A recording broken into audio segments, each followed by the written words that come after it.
Hey, BassGeek here, and we're going to continue the ledge bait breakdown series. This time, we're getting some heavy metal involved.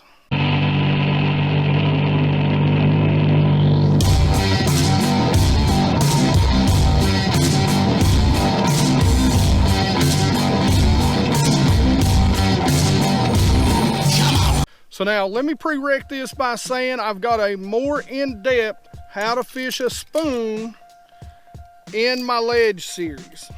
I did it a few years ago. It goes in depth. It shows you the retrieves. It shows you what the spoons look like when they fall.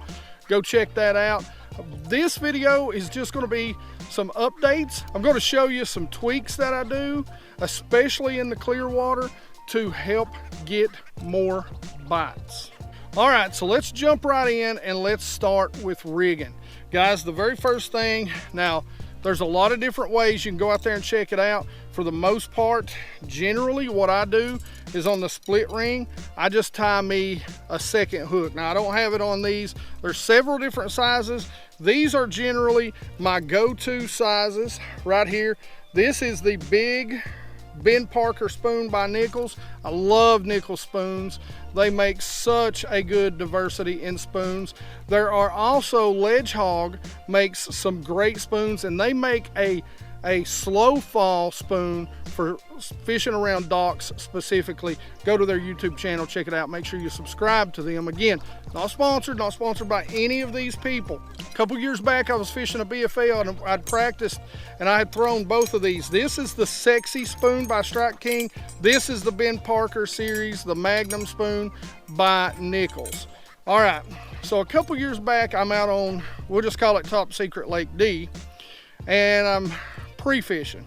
So I've thrown this and I throw this and I throw this. Could not buy a bite on the smaller spoon.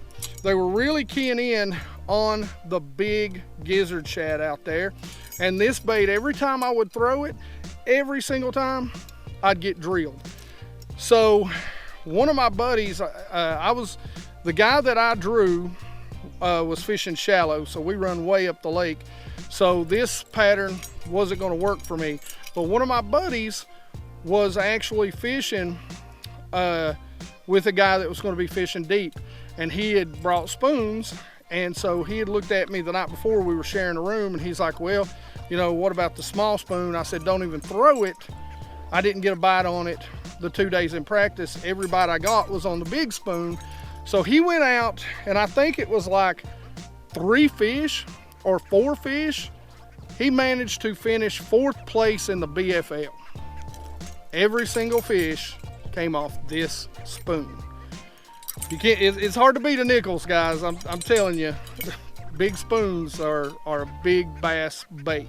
So that proves to you that they work. You know, you can go back and look at it. Michael Fields, you know, he was in one of my limit series videos where we talk about it. Again, big shout out, way to go, Michael. That was a great finish in that BFL on Top Secret Lake D. I think you know, it was on Douglas, come on. I think it even says it in the video. So let's talk about how to rig these.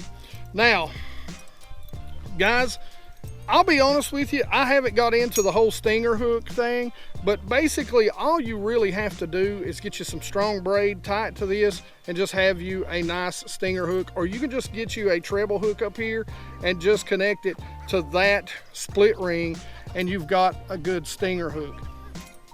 That's what I would do. Nice, simple, easy, just connect it at the top. But to be honest with you, I've never really had a problem with it. Most of the time, they're hitting it, they're smashing this thing, and when they get it, the biggest thing is you've just got so much metal, so much weight.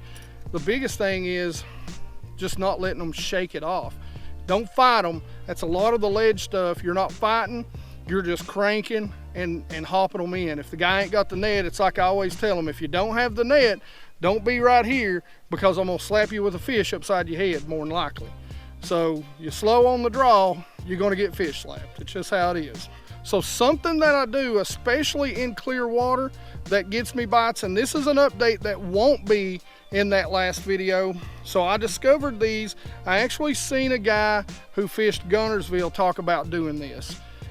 And you kind of let the secret out of the bag, and I still don't think there's a whole lot of people doing it, but I use the crank wraps. Now again, I'm not sponsored by this company, but you can put these on this particular blade, so you can center this up on this smaller blade and simply cut around the edges. It's a good sticker, put it on, dry, and then you can throw it out there. But that's your gizzard shad. They've got all kinds of patterns, guys. Again, I'm not sponsored by this company, but you really should go check out Crank Wraps. I'm a big fan of, well, I'm a big fan of their crank wraps and their spoon wraps. Like their crank wraps, big fan of the spoon wraps. Now, one of the things that I do always do, because you're going to get a lot of line twist, is I add a swivel to this. This bait is going to fall, this blade is going to fall, it's going to twist, it's going to turn. You need a good swivel that's going to hold up.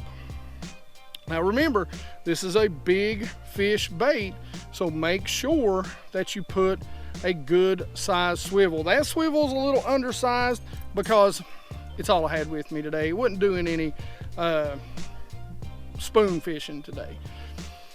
Now, as far as rod, reel, and line, since this is a vertical fall, you can still control your fall. You can fall a little bit slower, but generally, I'm going to use that 17 or that 20-pound test fluorocarbon. I'm going to put it on a higher speed reel, so something in the 7s, maybe even the 8s, so that I can keep up with that fish and really just drag him in once he gets hooked. I'm going to go with, again, as always, a long rod.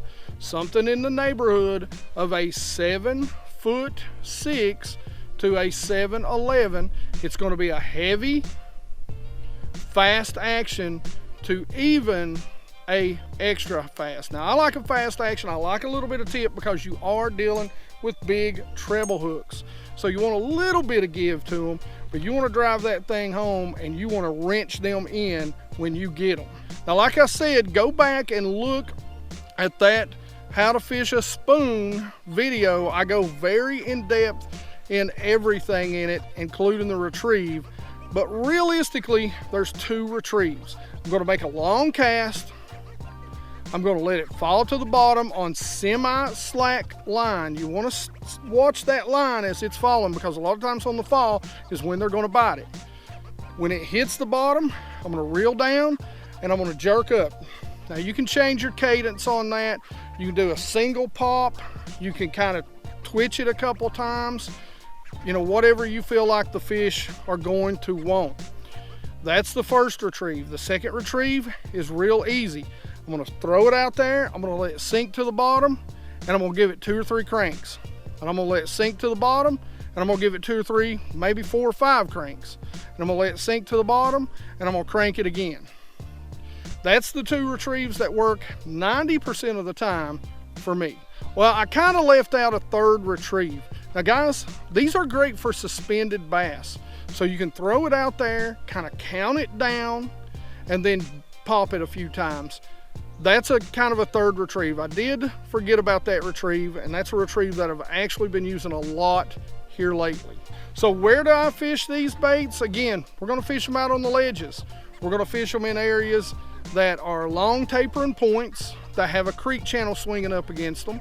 We're going to fish them on the ledges of those creek channels if you're in a flatter area. We're going to fish them in open water. This is not a bait you want to throw around a bunch of stumps and timber and that sort of stuff. Now when you throw these, you want to make sure, again, it's not dead slick calm and you got super clear water. It's not the place for these. You want to throw them when you've got, if you're in clear water, you want a little bit of chop on the water. You want a little bit of something to break up that light penetration. And guys, I'll fish these down to 40 foot deep. I mean, you can fish these super, super deep. All right, guys, hope you like this ledge bait breakdown series.